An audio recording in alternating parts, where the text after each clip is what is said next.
Hey guys, welcome back to Boring History Episodes, where we whisper the truths that history books prefer to bury, where the past doesn't roar, it breathes slowly through the cracks of memory.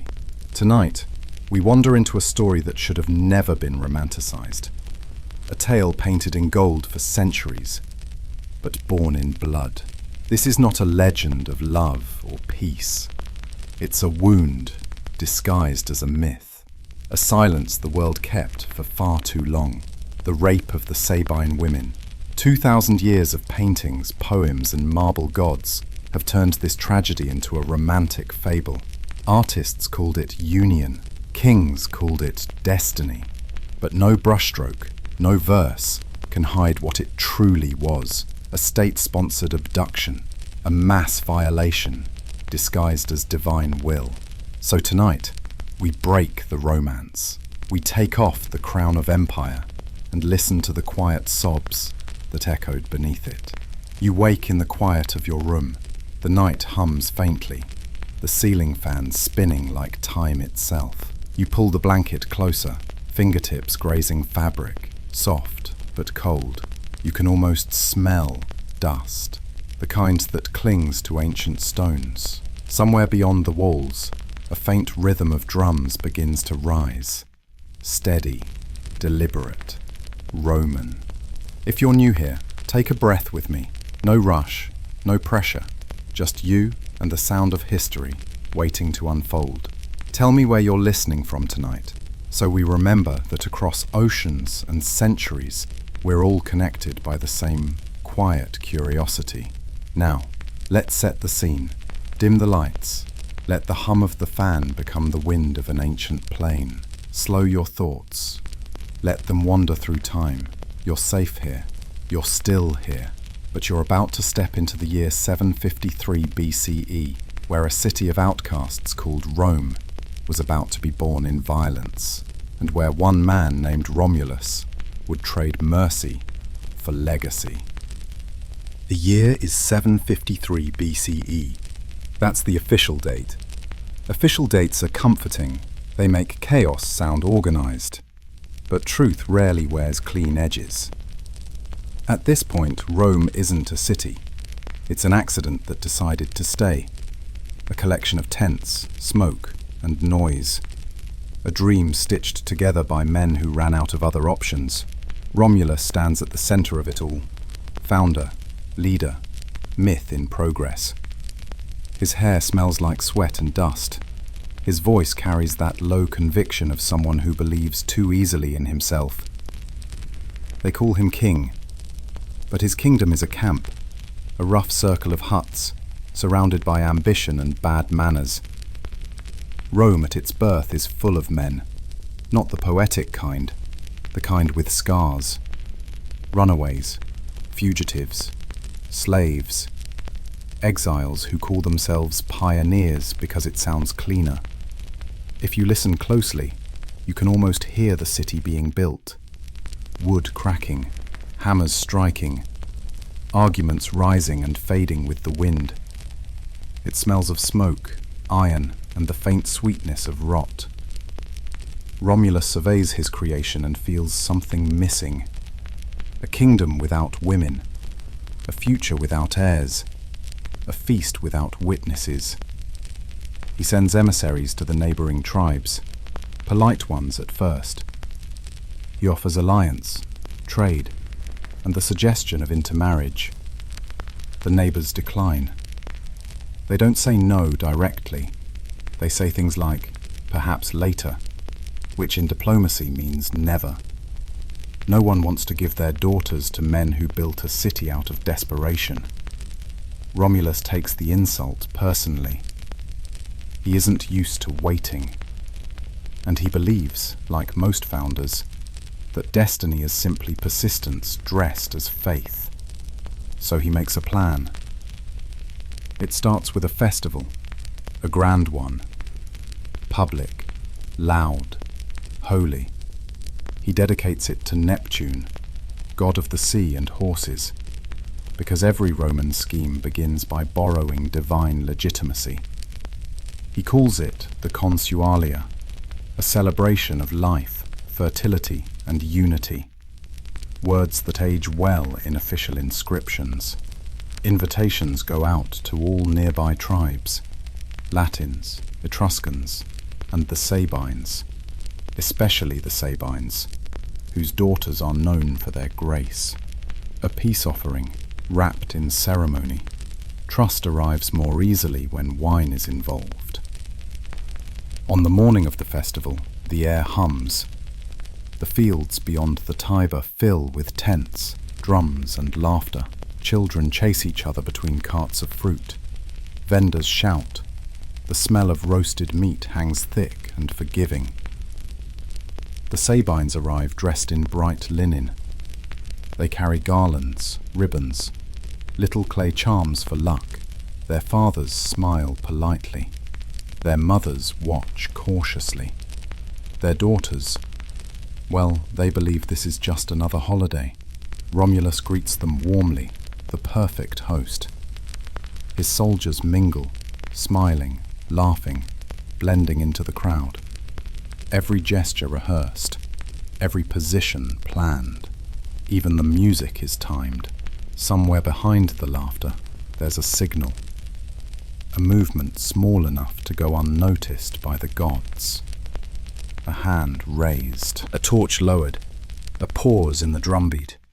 Then chaos unfolds, perfectly synchronized. The soldiers lunge, screams replace songs, wine jars shatter. Fathers shout names that vanish under the noise. Mothers clutch air. The women are seized, not one or two, but hundreds. Dragged by the wrists, the hair, the waist. Each taken by a man who swears it's for the good of Rome. The sky doesn't intervene. It rarely does. The festival dissolves into confusion. A feast turned funeral, without bodies yet. Romulus stands above it all, calm, satisfied. He calls out orders. He tells his men not to harm the women. Not too much, at least. He says they will be wives now, mothers of a nation, partners in destiny. He says it like a compliment. By sunset, the field is empty. Fruit crushed underfoot, garlands trampled into the mud. A few torn sandals left behind, small, almost tender in their stillness. In the city, the men bring their captives home. Some women fight, some faint, some whisper prayers no one answers. Romulus declares victory. He calls it the fulfillment of divine will. He thanks Neptune for blessing Rome with unity. It's the first example in history of someone calling theft a miracle.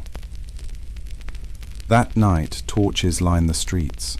The fires burn steady, unashamed. The men celebrate. They drink, sing, argue over who got the fairest one. The women sit in corners, hands trembling around clay cups, trying to memorize the path back to silence. Rome, for the first time, feels like a city. It has citizens now, against their will, but citizens nonetheless. In later years, Livy will write about it in measured Latin. He'll call it raptio, abduction, a word that makes the act sound strategic rather than savage. Plutarch will analyze motives, praising the wisdom of Romulus for securing Rome's future. Scholars will debate whether it was necessary. Necessary, as if morality depends on outcome. Art will come much later. Pain always waits for someone to paint it. But in this moment, the noise is real. The smell is real. The terror is not metaphor, it's breath and mud and fingernails in the dirt. A stray dog wanders the field the next morning, sniffing at dropped fruit and scraps of cloth. It finds a broken necklace, chews the string and walks away. That's how easily history forgets. The Sabines, of course, will not forget. But vengeance takes time. 3 years to be exact. Rome grows quickly in those years. Children are born, walls rise, and the myth begins to take shape. A narrative neat enough to justify the mess beneath it. They call the women brides now. They call the night the taking. Language softens. Memory follows. Romulus grows older, more sure of himself, more convinced the gods agree with him. He hosts another festival each year to commemorate the moment Rome was completed. There's dancing, music, food. A reenactment, performed with laughter, not screams. People love tradition, especially when it edits the truth. Sometimes I imagine standing there at that first festival, before the signal, before the drums stopped, before the air changed shape. The sunlight warm, the smell of grapes and earth. The laughter so ordinary, so fragile in hindsight. And then, one gesture, one order, 1 second, and the world folds inward. That's how empires begin, not with glory but with choreography. Romulus didn't invent cruelty, he just gave it structure. He taught history how to smile while it steals. And that, apparently, is good leadership. When people later call him the father of Rome, they're not wrong. They just forget to mention the mothers. The story of the Sabine women starts here, in the gap between civilization and convenience, between the word need and the word want, between destiny and excuse. And the rest of history, from marble to myth to museum, is just Rome learning to live comfortably with that gap. The city survives, the legend grows, the violence becomes invisible. But if you listen closely, through the centuries of poetry, paint, and prayer, you can still hear that first signal. A faint pause in the drums, a quick intake of breath, and the beginning of everything that followed. Night drapes itself over Rome like a tired curtain. The noise from the festival fades, laughter dissolving into the low hum of aftermath. The fires still burn, but softer now, flickering against unfinished walls. Smoke clings to everything, skin, fabric, the air itself. The women sit where they've been left. Their wrists are bruised. Their eyes don't blink much. Some stare at the ground, as if the dirt might offer a map back to wherever they came from. The men call them wives now. That's the word of the night, wife. A clean, civic word. It sounds better than captive, better than evidence. Romulus walks among them, his sandals whispering across the dust. He carries himself like someone inspecting architecture, not people. He speaks in the calm, reasonable tone of a man who mistakes logic for mercy. He tells them they will be safe here, that they will be cherished, that love, in time, will grow. He uses the word honor a lot. Men do that when they're trying to hide something. No one answers him. Silence, after all, is easy to misinterpret. He leaves convinced they understand. He always does. The city sleeps uneasily. The torches gutter. Somewhere, a baby cries. Too soon for it to be theirs, but prophetic in its timing. At dawn, Rome smells like damp wood and fear. Birds pick at the remains of yesterday's feast. The men wake early, proud of what they call progress. They speak of future sons and strong families. They don't speak of consent. That word hasn't been invented yet. In one hut, a woman tries to run. She makes it as far as the river before a guard catches her. Romulus decides not to punish her, publicly at least. He says Rome needs peace, not spectacle. So he calls her back home. That's what he calls it now. Home, as if a word could erase a map. Days become weeks. The women stop crying out loud. They speak in whispers, mostly to each other, mostly about survival. They learn where the guards change shifts, which doors creak, which men drink themselves into forgetfulness. They learn the shape of power and how to move quietly within it. Some nights they sit together outside, their hair unbound, their hands busy with thread and silence. They tell stories from before, names, rivers, recipes, songs. They repeat them like prayers, as if memory itself could be a rebellion. The men watch from a distance. They think the women are adjusting. They're not wrong, just wrong about what adjustment means. Romulus holds assemblies to celebrate Rome's new families. He stands before his people, his voice heavy with satisfaction. He says that through divine will, Rome now has the mothers it needed. He thanks the gods for balance, for order, for fertility. The crowd cheers. It's easier than thinking. Livy will write centuries later that Romulus offered comfort to the women, gentle words, promises of belonging, a vision of shared destiny. He will call it persuasion. He won't call it what it was. History prefers verbs that sound civilized. The women are isolated, each assigned to a man who calls her mine.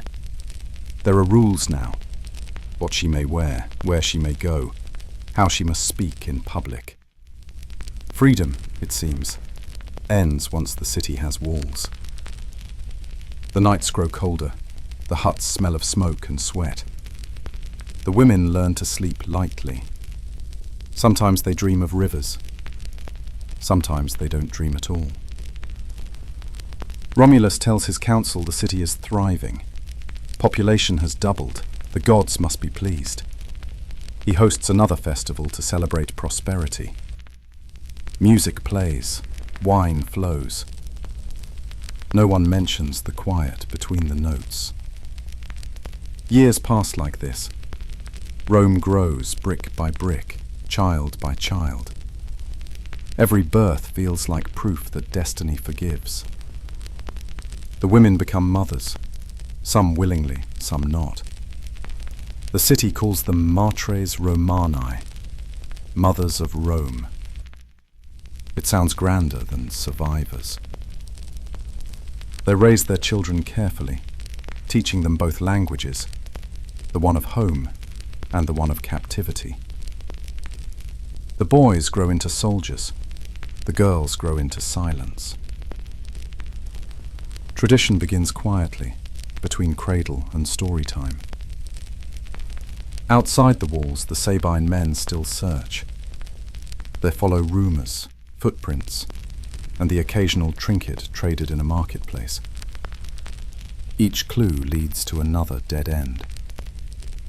Rome keeps its gates closed now. Progress prefers privacy. Inside, the women live in two worlds at once. The one they remember, and the one they perform. They tend fires, prepare meals, hum lullabies that sound suspiciously like mourning songs. No one notices. No one listens that closely. Sometimes a man tries tenderness. He brings flowers or small jewelry made from bone. He calls it affection. The woman nods, because nodding is safer than explaining what affection isn't. The pregnancies multiply. Rome begins to look permanent. Children play between huts, their laughter clean, unburdened. It's the only sound in the city that doesn't carry guilt. Romulus walks through the streets, content with what he sees.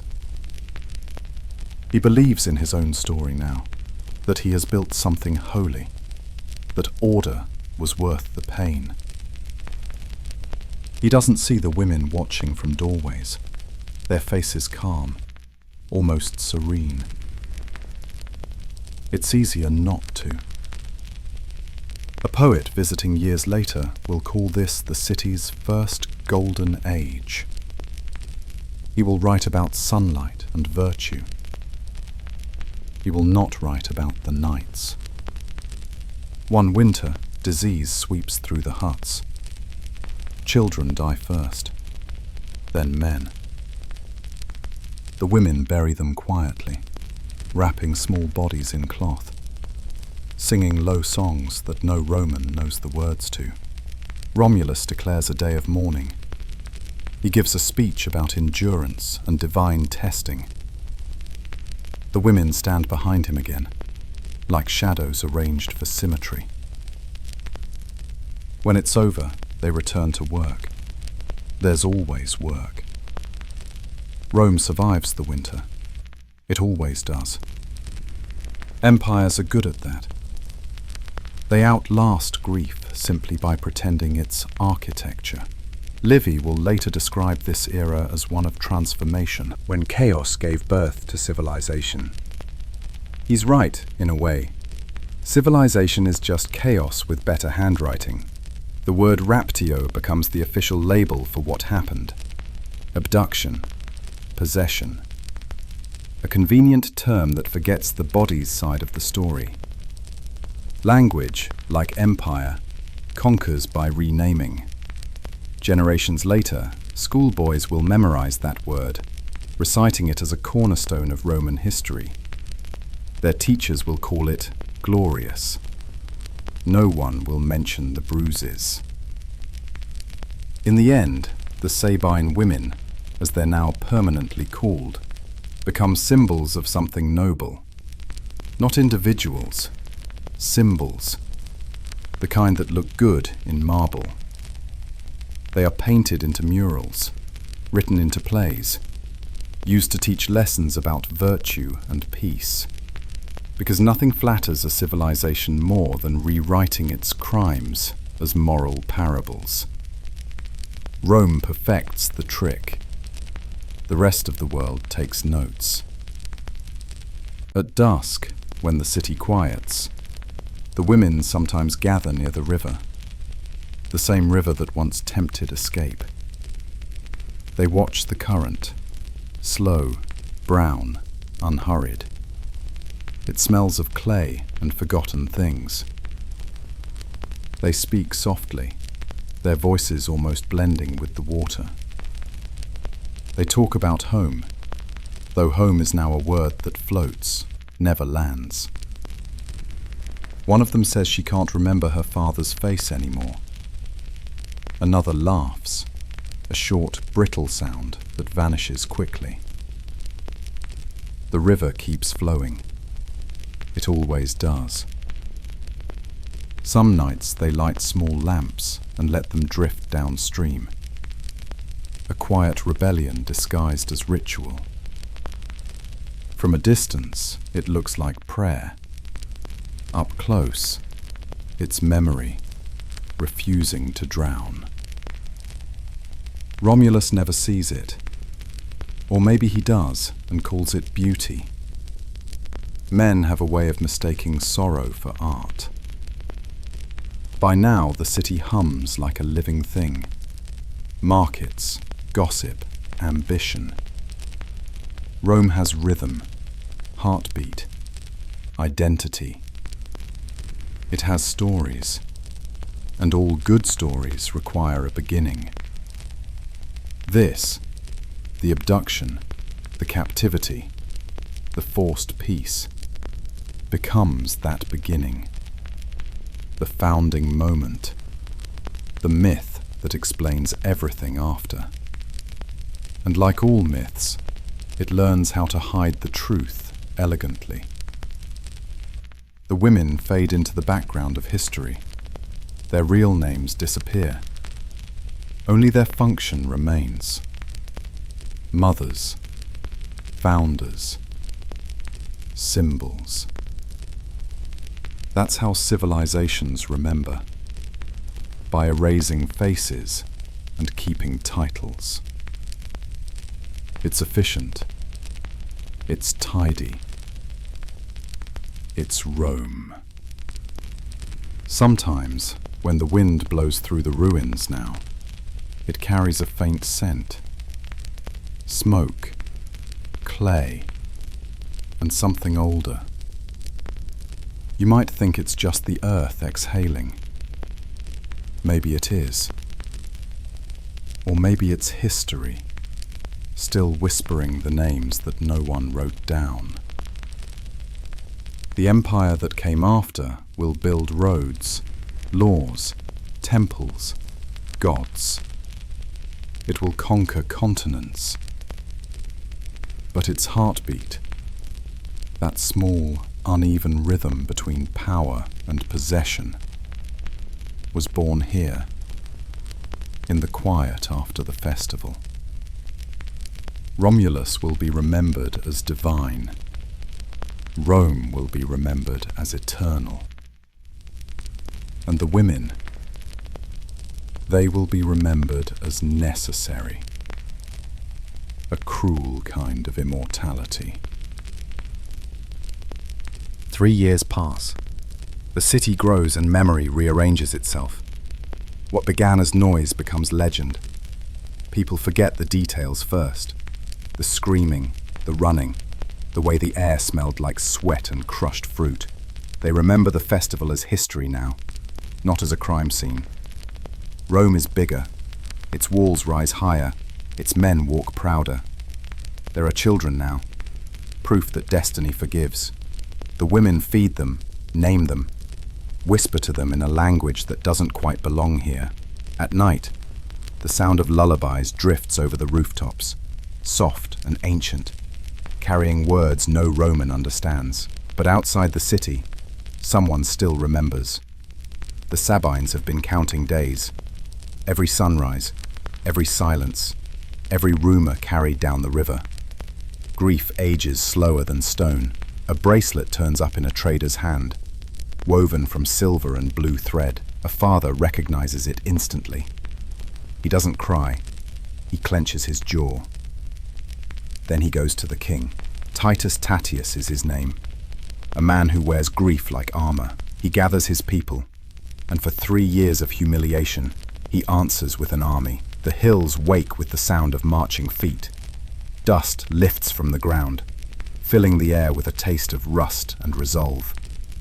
Rome hears the echo before it sees the banners, the drums of war, deep, deliberate, slow. They sound almost ceremonial, as if vengeance too needs rhythm. Inside the walls, Romulus prepares his men. He speaks of defense, of divine favor. He calls it justice. He calls everything justice. He doesn't mention the festival anymore. The day of battle arrives. The sky is white and heavy, like a ceiling waiting to fall. The valley fills with men. Roman armor shining dull bronze. Sabine shields catching the sun. There's a moment of stillness before the first clash. A silence so sharp you can hear the horses breathing. Then chaos.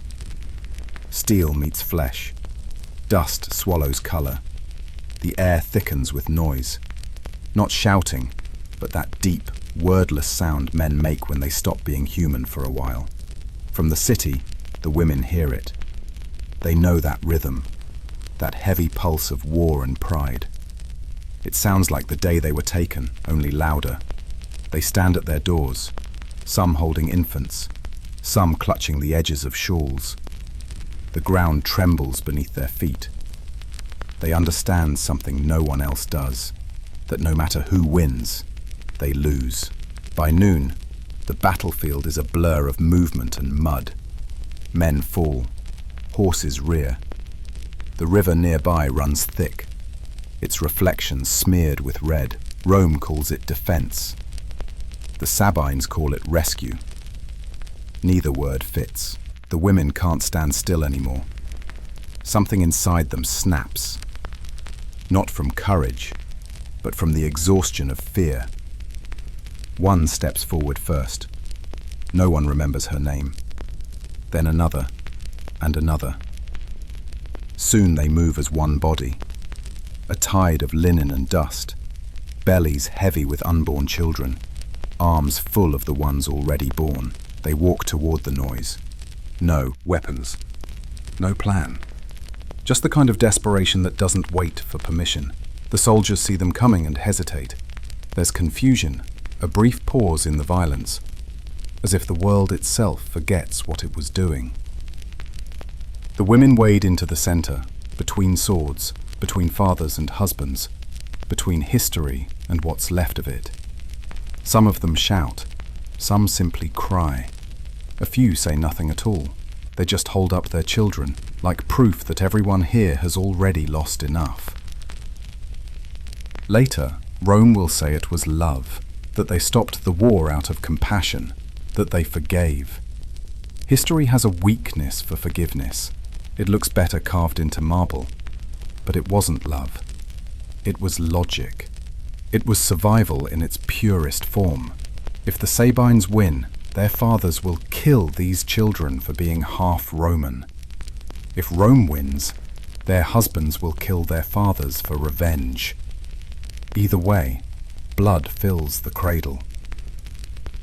So they do the only thing left. They walk into the fire and ask it, politely, to stop burning. It's a strange sight, pregnant women standing between armies. The gods must have looked down and blinked. Even divinity hesitates before absurd bravery. The soldiers lower their weapons, not out of mercy but confusion. There's something unnerving about women who don't flinch. It reminds men of things they can't control. Romulus stands at the edge of the chaos, watching. He doesn't speak, neither does Titus Tatius. They simply stare, like men glimpsing their own reflection in something uncomfortably human. And then, the silence spreads, slowly, like a fever breaking. The clashing stops, the shouting thins. You can hear the wind again. You can hear children crying. You can hear the world exhale. That's how the war ends, not with victory, but with exhaustion. The field is littered with everything that used to be alive. The women stand in the middle, mud up to their knees, arms trembling from holding too much weight. They don't look victorious. They look relieved, like people who've been holding their breath for 3 years.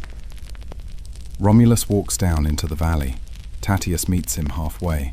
They shake hands, 2 men congratulating each other for a miracle they didn't perform. They call it peace. The women don't correct them. By evening, the treaty is signed. 2 kings, 1 kingdom. Rome and the Sabines become one people. Unity through exhaustion. It's an old Roman habit. In the city, torches burn again. The streets fill with music, as if celebration could drown out the memory of the battlefield. Romulus declares a feast of reconciliation. The women sit at the edges, hands folded, eyes distant. Their children play between tables. Their husbands drink. Their fathers stare at their plates. Someone raises a toast to peace. No one tastes it. The next day, the poets begin their work. They call the women symbols of harmony. They say love conquered hate. They say the gods smiled upon Rome that day. And so, history gains another convenient miracle. But the truth is simpler.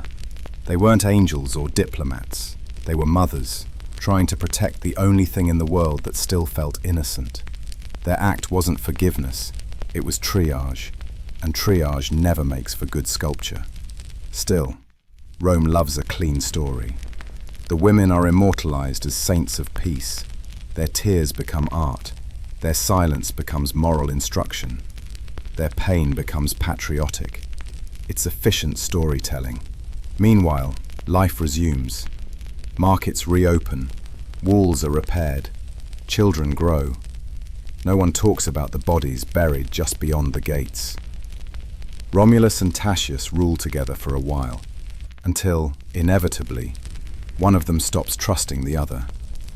Partnerships built on guilt rarely last, but by then, the myth is sealed. Rome is unified, the gods are satisfied, and the women, they are still invisible. At night, they gather again, the same way they used to, by the river, with quiet voices and tired eyes. They talk about the day they stopped the war. They don't call it peace. They call it what it was, an interruption, a pause between battles. One of them wonders if their daughters will remember the truth. Another says it doesn't matter, that Rome will tell the story it wants to tell. They all nod. They've learned what history really is. Not what happened, but what survives the telling. The river keeps moving, carrying mud, reflections, and the faint echo of drums. It sounds almost like breathing. Or maybe it's the earth trying not to laugh. Centuries later, painters will immortalize the scene. The women, graceful and glowing, arms outstretched between armies, faces serene. The violence edited out, the desperation forgotten, the art beautiful, always beautiful. That's the secret of civilization. If you can make it look good enough, you can call it progress. The story ends here, officially, but the silence it leaves behind, that hum beneath the marble, never really stops. You can still hear it in every myth that asks women to save men from themselves, in every peace that depends on someone else's surrender, in every history book that thanks them for being reasonable. That's Rome's true inheritance. Not empire, not law, not architecture, but the art of turning tragedy into virtue and calling it peace. The war ends without music. No trumpets, no banners, just a long collective exhale. The valley smells of rain and iron. Mud clings to soldiers who no longer remember why they're standing here.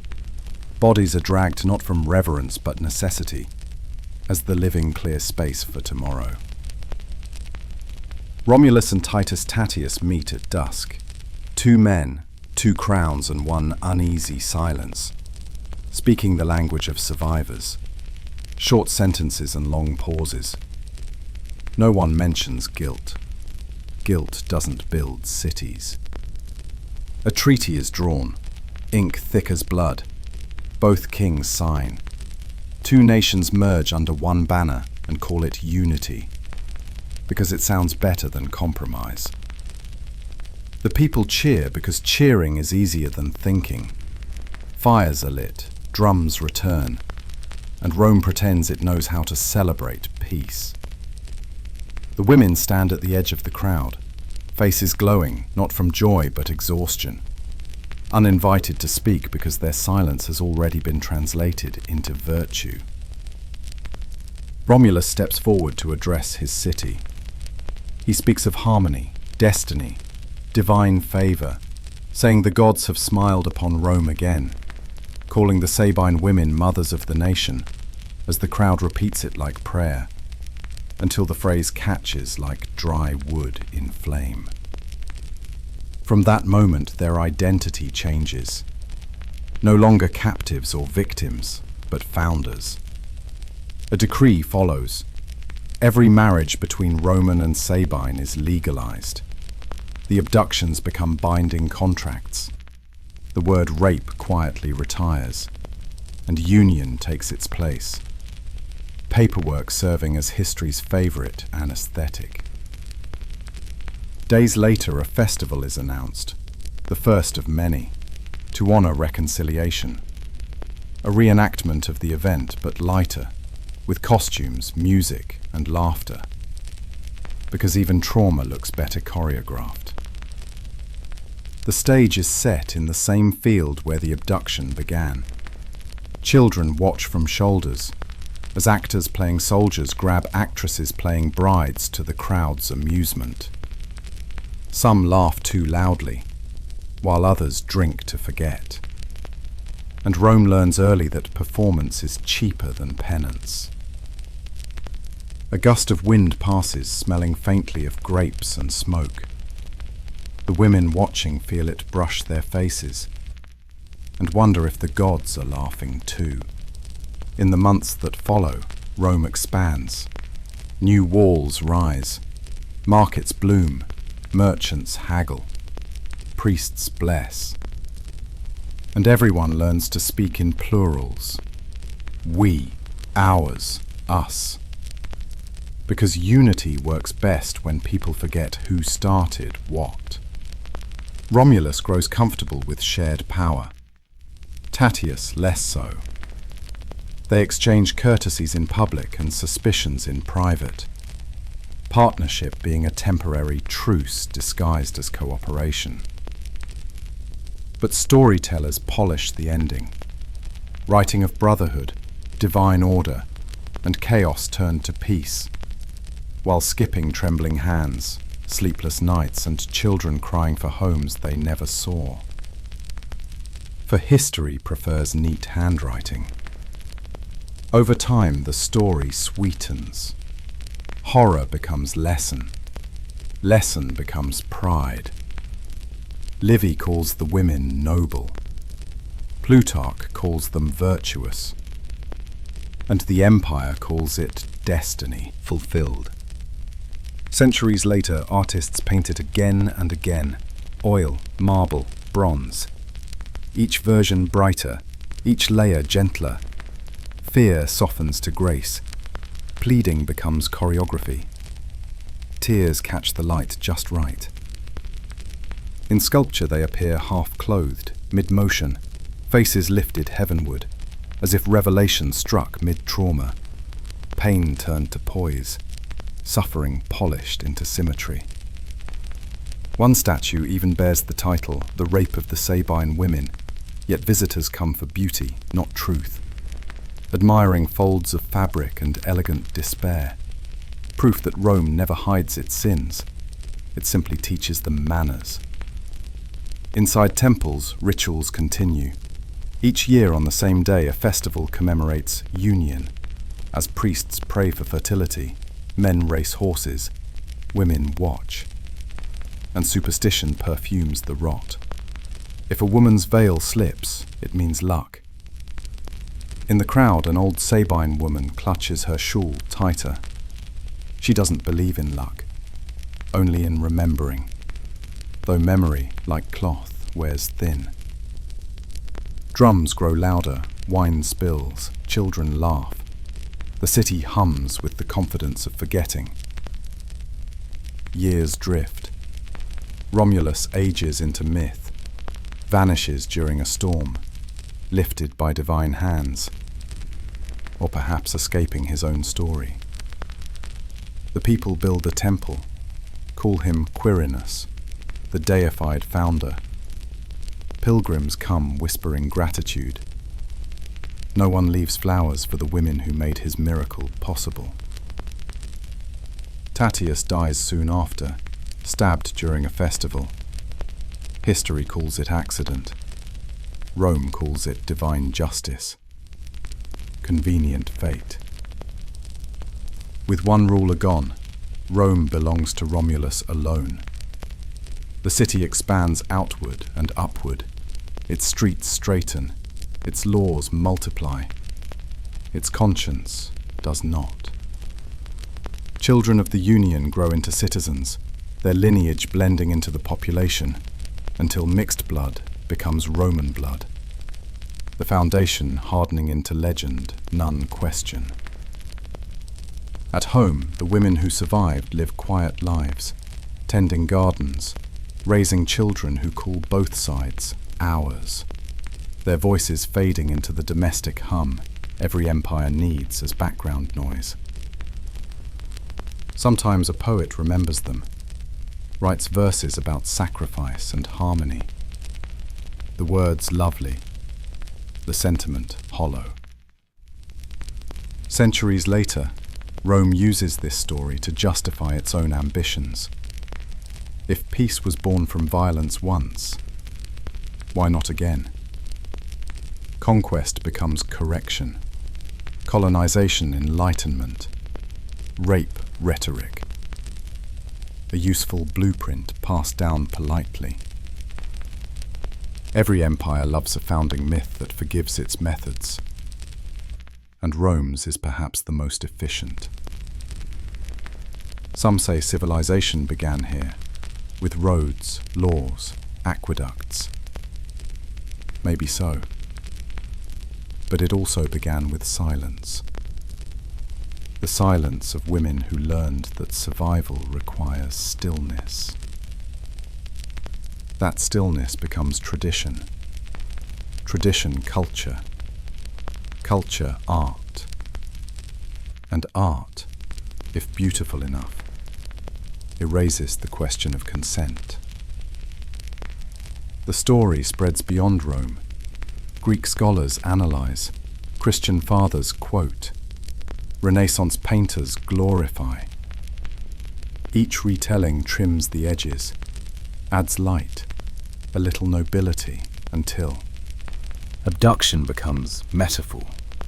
Metaphor, morality. And morality, well, sells. In salons, noblemen debate whether the episode proved Rome's moral superiority, sipping wine and gesturing gracefully as if empire were philosophy, never mentioning bruises. They never do. The marble statues endure, glowing under museum lights, surfaces cool and pure, visitors leaning close to admire craftsmanship, muscle tension beneath sculpted veils, whispering, "It's so alive." And they're right. Art keeps ghosts breathing. By the time the empire falls, the myth is indestructible. It survives fire, famine, religion, politics, becoming Europe's inheritance, order from chaos, love from violence, civilization from endurance. And beneath that marble and theology hums a quieter truth, that Rome, like every empire after it, built its morality on someone else's pain and called the structure divine. The women never see this legacy. They die long before their story becomes art. But the silence they leave, deliberate, disciplined silence, outlives them all. It moves through centuries like a soft echo, appearing whenever power needs forgiveness, in every painting that glorifies struggle, in every textbook replacing rape with union, in every anthem thanking women for being reasonable. Rome is gone, but its script remains. Walk through the ruins and you might still feel it. Air of stone dust and rain, ground humming faintly as if remembering footsteps. Near the old forum, a statue of Romulus stands, hand raised eternally to his people. Pigeons perch on his shoulder, silent witnesses to irony. Across from him, in a museum corner, stands the rape of the Sabine women, marble smooth, lighting perfect, tourists circling like moths, taking photos, smiling, moving on. And the city, as always, stays quiet. It's good at that, because silence, too, is architecture. Centuries pass. Dust thickens over memory, and what was once horror becomes something called art. The story of the Sabine women leaves bloodied fields and enters candlelit studios in Florence, Antwerp, and Paris, where the air smells not of iron, but of oil paint, turpentine, and the calm of men who never feared being carried off screaming. Giambologna begins first. His marble spirals upward, 3 figures locked in eternal dance. The woman twisting toward heaven, the man beneath straining upward, the husband crouched below, forgotten. From afar a ballet, up close still a crime, but museums are built for distance. It stands in Florence's Piazza della Signoria, bathed in sunlight and tourist laughter. People take photos, say words like movement and genius. No one says abduction or rape. The marble is too smooth for that. Rubens comes next, with colour and chaos, red cloths swirling, horses screaming, men grabbing, women reaching. Beautiful, if you don't think too hard. He paints it like a feast for the eyes, until suffering disappears into composition. Jacques-Louis David follows, precise and elegant, painting not violence but reconciliation, women glowing between men, arms outstretched, saints of moral authority, their defiance rewritten as virtue, their trauma mistaken for grace. Across canvas and stone, the same alchemy repeats. Pain becomes posture, terror becomes beauty, and once beauty is applied, it never fully washes off. In dim galleries, curators whisper of composition. Visitors nod. No one asks why we keep returning to the moment of capture, perhaps because it's easier to admire a crime once it's safely dead. Language absorbs the myth. In Latin, raptio slides into lore as matrimonium per raptum, marriage by capture, a phrase so elegant it could almost be perfume. The rule is simple. If a man seizes a woman and later marries her, the crime dissolves. Consent becomes optional, so long as there's ceremony. Trauma erased with paperwork. Violence replaced with ritual. Civilization achieved through grammar. It works for centuries. Europe learns well. Kings steal brides. Tribes raid for wives. Poets call it passion. Priests call it divine will. By the Middle Ages, abduction passes for courtship. You just have to call it romance loudly enough. The idea hides in fairy tales and ballads where knights rescue maidens from unnamed threats. The maiden cries, then loves him. Destiny replaces trauma. The story ends neatly, and everyone sleeps well. Men write the laws, paint the paintings, tell the stories, and congratulate one another for capturing the female experience so beautifully. Real women live smaller versions of the myth. Kitchens, bedrooms, nurseries, where obedience is called virtue, silence grace, endurance love. Question it, and someone points to marble saying, "That's art. That's history." It's hard to argue with stone. The Renaissance calls itself rebirth, rediscovering symmetry and light while really refining cruelty until it looks divine. Pain becomes aesthetic, suffering noble, women allegories, and the Sabine myth shorthand for sacrifice, proof that pain endured gracefully is the highest form of femininity. Follow it through time like a thread. Rubens, David, Delacroix, Picasso, each adding polish, removing blood, until by the 19th century, the women aren't women at all, but metaphors, peace treaties with hips. Each new brushstroke buries the original scream, a layer deeper in varnish. Museums hang these works proudly under white light. Children visit. Guides explain composition. No one says the subject glorifies rape. It would ruin the acoustics. Outside, the logic of matrimonium per raptum doesn't die. It just changes costume. Colonial soldiers take wives. Literature romanticizes pursuit. Modern laws in some nations let rapists marry victims to erase the crime. Different centuries, same script, only better lighting. Civilization moves forward, but its compass spins in circles. We praise progress while reenacting its origin story on smaller stages. Imagine walking those galleries at night. Marble glowing pale, painted women breathing in the dark, whispering through brittle silence that follows centuries of misinterpretation.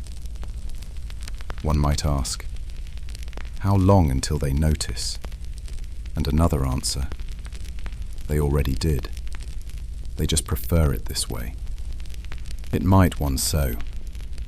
It's hard to sleep after museums like that. Too many eyes from the past, too much politeness over brutality, air too clean, memory sterilized. You leave quieter than you arrived because art hushes you. Here's the quiet truth. Rome's founding myth gave the West a template still shaping love stories today. Man takes, woman yields, forgiveness follows. Not just history, but genre. The entertainment industry learned from Livy and Plutarch better than from philosophers. Every film where a man grabs a woman mid-argument and kisses her until she melts is Romulus rehearsed with better lighting.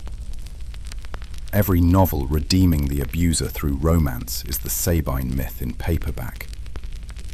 We no longer carve marble. We stream myths in high definition.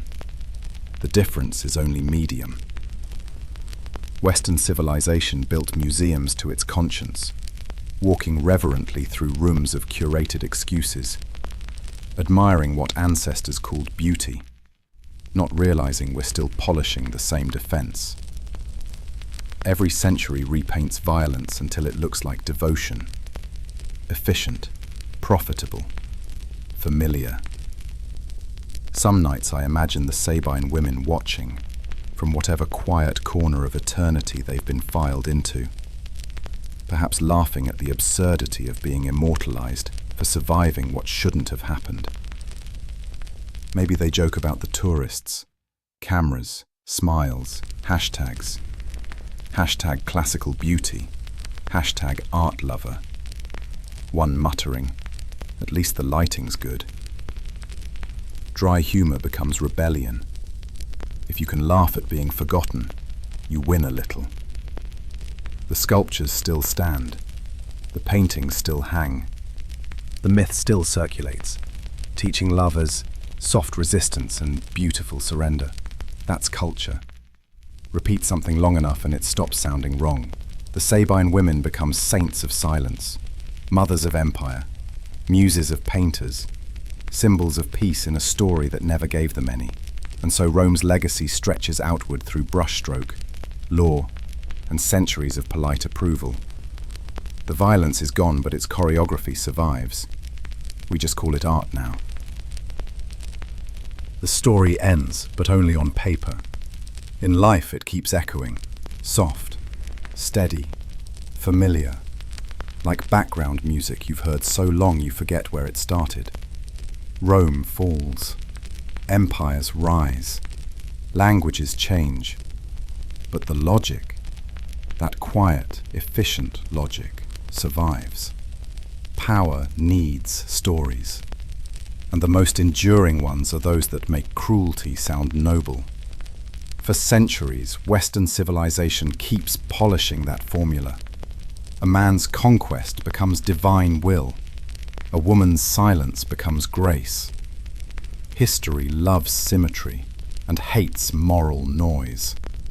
What began as abduction and rape turns to tradition, then art, then social expectation. Impressive how efficiently myth becomes moral code.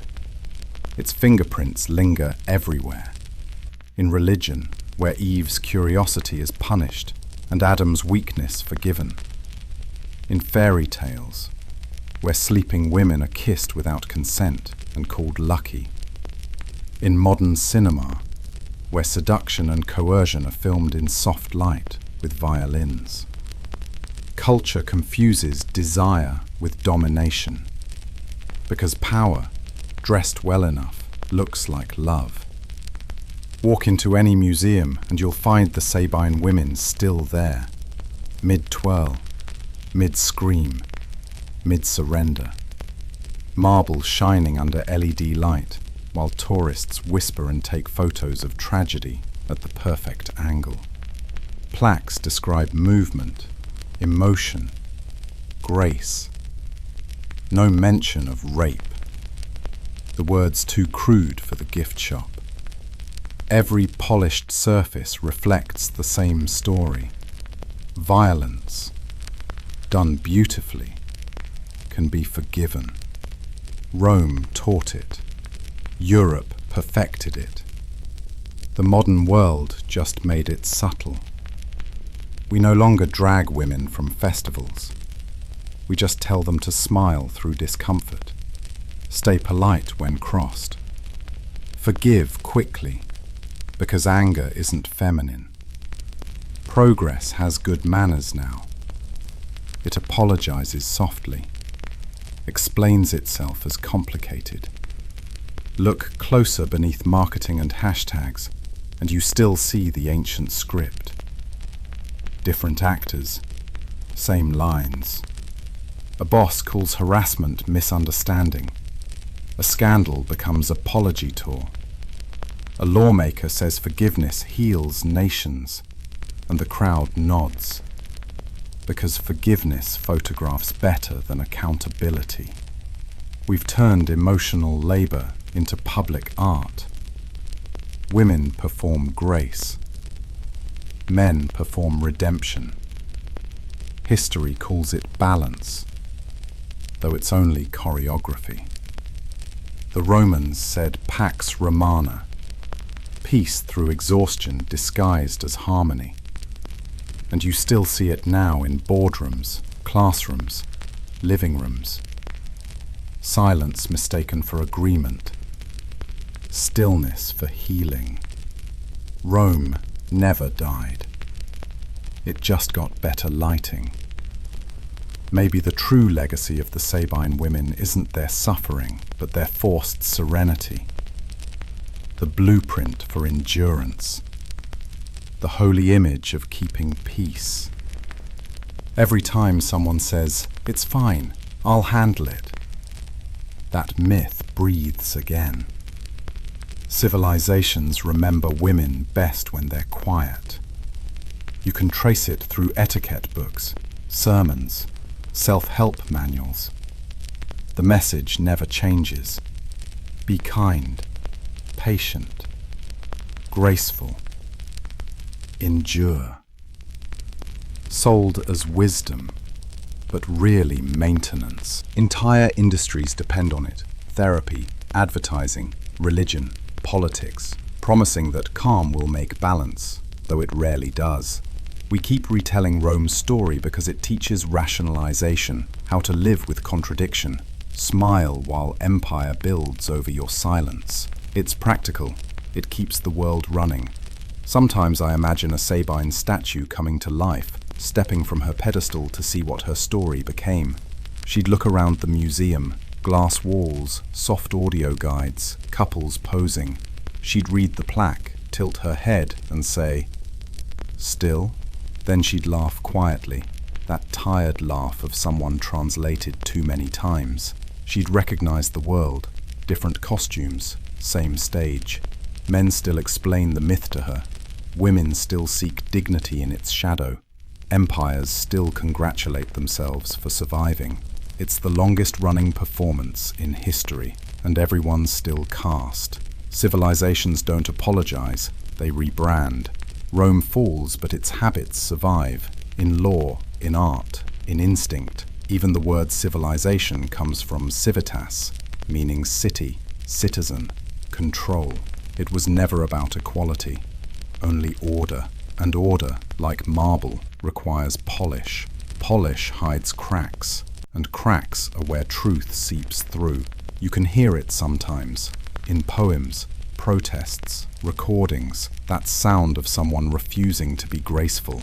It's not rebellion, it's memory stretching its limbs. The Sabine myth reminds us violence doesn't always wear armor. Sometimes it wears language, sometimes it looks like protection, sometimes it speaks softly and calls itself love. Western civilization was built on that softness, making control feel sacred. And the politer it became, the more effective it was. That's the quiet genius of empire. It teaches you to thank it for existing.